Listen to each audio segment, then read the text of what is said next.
நம்ம சேனல்ல இதுக்கு முன்னாடி மியூச்சுவல் ஃபண்ட்னா என்ன அப்படின்ற வீடியோ பத்தி பார்த்தோம். அதை பார்த்த நிறைய பேரு மியூச்சுவல் ஃபண்ட் பத்தி ஒரு தெளிவான ஐடியா கிடைச்சதுன்னு சொன்னீங்க. ஆனா அதுல சொல்லி இருந்த இந்த ஸ்டாக் மார்க்கெட் பத்தி ஓரளவு தெரியுது, சில விஷயங்கள் எல்லாம் தெரிய மாட்டேங்குது, அதை பத்தி ஒரு வீடியோ போடுங்க அப்படின்னு சொன்னதாலதான் இந்த வீடியோவை நான் மேக் பண்ணிருக்கேன். சோ இந்த வீடியோல நம்ம ஸ்டாக் மார்க்கெட்னா என்ன, ஷேர் மார்க்கெட்னா என்ன, இது ரெண்டுமே ஒன்னா இல்ல வேற வேறையா, சென்செக்ஸ்னா என்ன, டிமேட் அக்கவுண்ட்னா என்ன, ட்ரேடிங் அக்கவுண்ட்னா என்ன, இந்த மாதிரி நமக்குள்ள இருக்க எல்லா क्वेश्चंसக்கும் இந்த வீடியோல நம்ம ஒரு எக்ஸ்பிளனேஷன் பார்க்க போறோம். வணக்கம், உங்க கூட பேசிட்டு இருக்கிறது நான் உங்கள் திரு. ஒவ்வொரு வாரமும் நான் படிக்கிற விஷயங்களை, எனக்கு தெரிஞ்ச விஷயங்களை ரொம்பவே சிம்பிளா உங்க கூட ஷேர் பண்ணிக்கிட்டு வரேன். அந்த வரிசையில இந்த வாரம் நம்ம பார்க்க போற டாபிக் தான் learn about stock market for beginners. முதல்ல நம்ம ஷேர் மார்க்கெட்னா என்னன்னு பாத்துருவோம். ஷேர் மார்க்கெட்ன்றது ஒரு விர்ச்சுவல் பிளேஸ், அதாவது ஒரு மார்க்கெட் பிளேஸ் மாதிரி. இன்னும் தெளிவா சொல்ல போனா ஒரு கடை மாதிரின்னு வச்சுப்போம். அந்த கடையில மட்டும்தான் ஒரு கம்பெனியோட ஷேர்ஸை வாங்கவோ விற்கவோ முடியும். உதாரணத்துக்கு நீங்களும் உங்க ஃப்ரெண்ட்ஸும் டாடா மோட்டார்ஸோட ஷேர்ஸை வாங்கணும்னு நினைக்கிறீங்க. சோ அதுக்கு நீங்க என்ன பண்ணணும் அப்படின்னா, ஷேர் மார்க்கெட் அப்படின்ற கடைக்கு போகணும், அதாவது விர்ச்சுவலா போகணும். அங்க போய் அந்த டாடா மோட்டார்ஸோட ஷேர்ஸ் அன்னைக்கு என்ன விலையோ அதுக்கு ஏத்த மாதிரி அங்க நீங்க வாங்கிக்கலாம். அந்த டாடா மோட்டார்ஸோட ஷேர் பிரைஸ் டிமாண்டுக்கு ஏத்த மாதிரி ஏறி இறங்கும். அதாவது நிறைய பேர் அந்த ஷேரை வாங்கணும்னு நினைச்சாங்கன்னா பிரைஸ் ஏறும், நிறைய பேர் அதை விற்கணும்னு நினைச்சாங்கன்னா பிரைஸ் இறங்கும். சரி, இப்போ இந்த ஷேர் மார்க்கெட்டுக்கும் ஸ்டாக் மார்க்கெட்டுக்கும் உள்ள டிஃபரன்ஸ் என்னன்னு பார்க்கலாம். ஷேர் மார்க்கெட்ன்றது ஒரு கடை, அந்த கடையில தான் கம்பெனிஸோட ஷேர்ஸை வாங்க முடியும் அண்ட் விற்க முடியும். ஆனா இதுவே ஸ்டாக் மார்க்கெட்ன்றது ஒரு ஷாப்பிங் காம்ப்ளெக்ஸ் மாதிரி. அதுக்குள்ள ஷேர் மார்க்கெட் அப்படின்ற ஒரு கடையும் இருக்கும், அது மட்டும் இல்லாம இன்னும் நிறைய கடைகள் இருக்கும். உதாரணத்துக்கு பாண்ட்ஸ், டெரிவேட்டிவ்ஸ், மியூச்சுவல் ஃபண்ட்ஸ், இந்த மாதிரியான கடைகளும் இருக்கும். சோ இப்போ உங்களுக்கு இந்த share market and stock market இது ரெண்டுக்குமான டிஃபரன்ஸ் என்னன்றத புரிஞ்சிருக்கும்.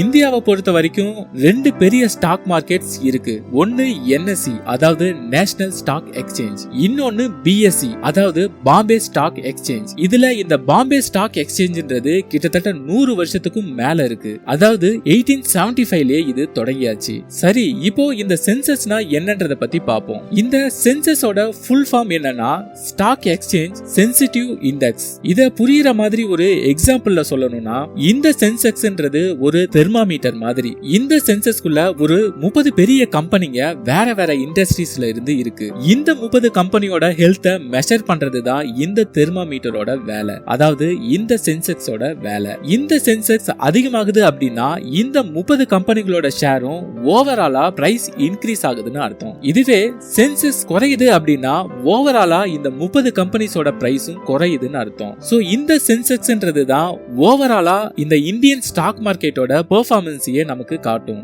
இன்னொரு முக்கியமான விஷயம், இந்த சென்செக்ஸ்ன்றது பாம்பே ஸ்டாக் எக்ஸ்சேஞ்சை மெஷர் பண்றதுக்கு மட்டும்தான். இதுவே நேஷனல் ஸ்டாக் எக்ஸ்சேஞ்சை மெஷர் பண்றதுக்கு இன்னொரு தெர்மோமீட்டர் இருக்கு, அதுக்கு பேரு தான் நிப்டி 50. எப்படி சென்சஸ்க்கு கீழே 30 கம்பெனிஸ் இருக்கோ அதே மாதிரி இந்த நிப்டி 50க்குள்ள 50 கம்பெனிஸ் இருக்கு, வேற வேற இண்டஸ்ட்ரீஸ்ல இருந்து. அதனாலதான் இதுக்கு பேர்லயே 50 அப்படின்ற வேர்டுமே இருக்கு. சென்செக்ஸ் மாதிரியே தான் இங்கேயும் இந்த நிப்டி 50 இன்க்ரீஸ் ஆகுது அப்படின்னா அதுக்கு கீழே உள்ள அந்த 50 கம்பெனிஸ் பிரைஸும் இன்க்ரீஸ் ஆகுதுன்னு அர்த்தம். இதுவே அது டவுன் ஆகுது அப்படின்னா அதுக்கு கீழே உள்ள 50 கம்பெனிஸோட பிரைஸும் கம்மி ஆகுதுன்னு அர்த்தம். சரி, இப்போ எதனால மக்கள் இந்த ஸ்டாக் மார்க்கெட்ல இன்வெஸ்ட் பண்ண ஆர்வம் காட்டுறாங்க அப்படின்றத பார்ப்போம். முதல் விஷயம் காம்பவுண்ட் இன்ட்ரெஸ்ட்னால. அதாவது நீங்க இன்வெஸ்ட் பண்ற அமௌண்ட்டுக்கு இன்ட்ரெஸ்ட் வரும் இல்லையா, அடுத்த வருஷத்துல இருந்து அந்த இன்ட்ரெஸ்ட்டுக்குமே ஒரு இன்ட்ரெஸ்ட் வரும், அதுதான் காம்பவுண்ட் இன்ட்ரெஸ்ட். உதாரணத்துக்கு நீங்க 1993ல இன்ஃபோசிஸ்ல 1 லட்சம் இன்வெஸ்ட் பண்ணிருந்தீங்க அப்படின்னா இன்னைக்கு அதோட மதிப்பு பல கோடிகள்ல இருக்கும்.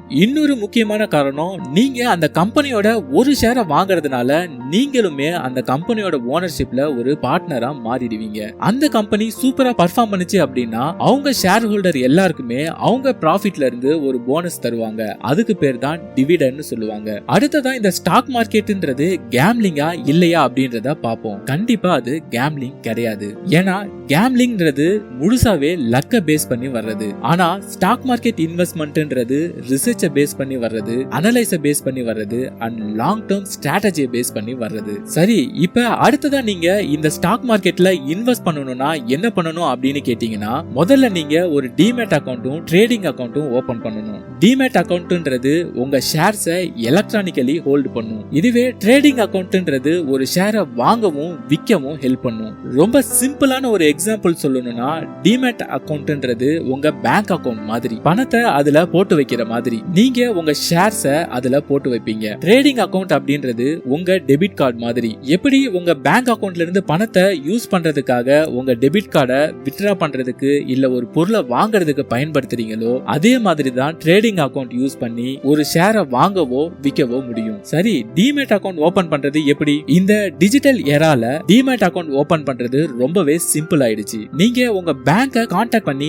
அவங்க மூலமாவும் டிமேட் அக்கவுண்ட் ஓபன் பண்ணிக்கலாம். இல்லனா ஜீரோதா, அப்ஸ்ட்ராக்ட், ஏஞ்சல் ஒன் இந்த மாதிரியான ஆப்ஸ் மூலமாவும் நீங்க அக்கவுண்ட் ஓபன் பண்ணிக்கலாம். இதுக்கு KYC மட்டும் நீங்க பண்ற மாதிரி இருக்கும். சோ அதுக்கு தேவையான ஐடி ப்ரூஃப்ஸ் எல்லாத்தையும் கையில வச்சுக்கிட்டீங்கனாலே இந்த அக்கவுண்ட் கிரியேஷனை few minutesலயே முடிச்சிடலாம். அடுத்ததா ஒரு ஸ்டாக்கை எப்படி சூஸ் பண்றது அப்படின்றத பாப்போம். ஒரு பெரிய மிஸ்டேக் பிகினர்ஸ் எல்லாரும் பண்றது என்னன்னா எந்த ஒரு ரிசர்ச்சுமே பண்ணாம ரேண்டமா ஸ்டாக்ஸை வாங்குறது. நார்மலா ஸ்டாக்ஸ் வாங்குறதுக்கு முன்னாடி நீங்க ரெண்டு விதமான அனாலிசிஸ் பண்ணலாம். ஒன்னு ஃபண்டமெண்டல் அனாலிசிஸ், இன்னொன்னு டெக்னிக்கல் அனாலிசிஸ். இந்த லாங் டர்ம் இன்வெஸ்ட்மெண்ட் பண்றவங்க எல்லாருமே இந்த ஃபண்டமெண்டல் அனாலிசிஸை கண்டிப்பா பண்ணியே ஆகணும். அதாவது நீங்க இன்வெஸ்ட் பண்ண போற கம்பெனியோட ஃபினான்ஷியல் ஸ்டேட்டஸ் என்னன்றத நீங்க ரிசர்ச் பண்ணி கண்டுபிடிக்கணும். உதாரணத்துக்கு அந்த கம்பெனியோட ஓவரால் ரெவென்யூ எவ்வளவு, ப்ராஃபிட் எவ்வளவு, அதுக்கு எவ்வளவு கடன் இருக்கு, அந்த கம்பெனியோட ஃபியூச்சர் பிளான்ஸ் என்ன, இது எல்லாத்த பத்தியுமே நம்ம ஒரு ரிசர்ச் பண்ணணும். அடுத்ததா டெக்னிக்கல் அனாலிசிஸ். இது முக்கியமா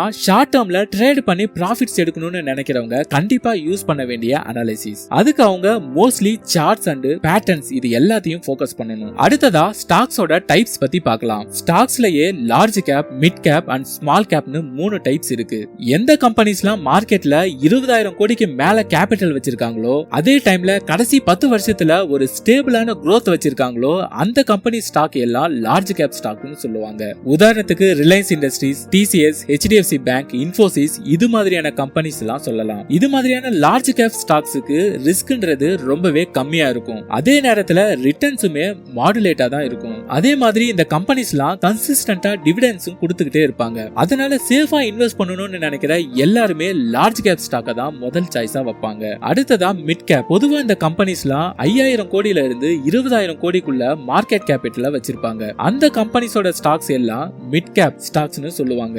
இந்த மாதிரியான மிட் கேப் கம்பெனி தான் ஃபியூச்சர்ல லார்ஜ் கேப் கம்பெனிஸா மாறதுக்கான பொட்டன்ஷியல் உடைய கம்பெனி. உதாரணத்துக்கு வோல்டாஸ், MRF, அப்போலோ ஹாஸ்பிட்டல் இந்த மாதிரியான கம்பெனிஸை சொல்லலாம். இந்த ஸ்டாக்ஸை பொறுத்த வரைக்கும் ரிஸ்க்ன்றது மாடுலேட்டா இருக்கும். ரிட்டர்ன்ஸ்ல பொறுத்த வரைக்கும் லார்ஜ் கேப்பை கம்பேர் பண்ணும்போது ஹையராவே இருக்கும். கடைசியா ஸ்மால் கேப், அதாவது ஸ்மால் சைஸ் கம்பெனி. எந்த கம்பெனிஸ்ல மார்க்கெட் கேபிட்டலா 5,000 கோடிக்கு கம்மியா வச்சிருக்காங்களோ அவங்கள தான் ஸ்மால் கேப் கம்பெனிஸ் சொல்லுவாங்க.